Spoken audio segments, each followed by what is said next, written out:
I like reading. And from a personal point of view, since I've been here, I've discovered something, and it's really what attests to what the Book Center is.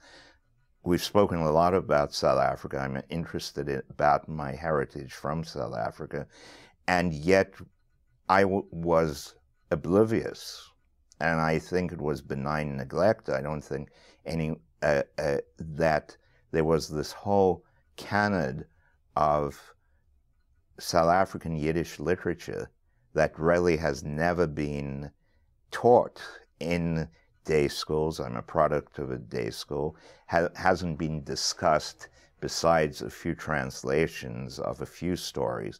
But at the Book Center, I've managed to find people like books by like Label Feldman, this person from South Africa who wrote Der Jiden in Johannesburg, The Jews of Johannesburg. He wrote Der Jiden in Oudtshoorn, which is on display with the ostriches on the cover. But beyond him, there's his brother, Richard Feldman, or Rachmiel Feldman, who was a very progressive politician in the 30s and 40s in South Africa, who happened to be also a Yiddish writer. And he wrote one book called Schwarz und Weiß, Black and White, where it's the only South African book, the Yiddish book, that went into second edition.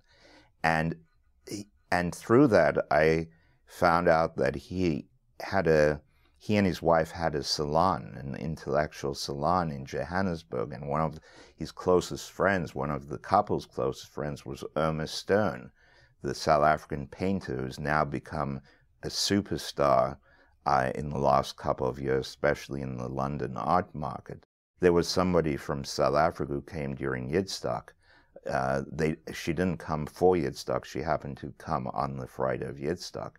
And we were speaking about the South African Yiddish and how, in a way, it's been neglected in a way. And here is the Book Center who opens up all these avenues. And it really is a testament of what the Book Center's mission is.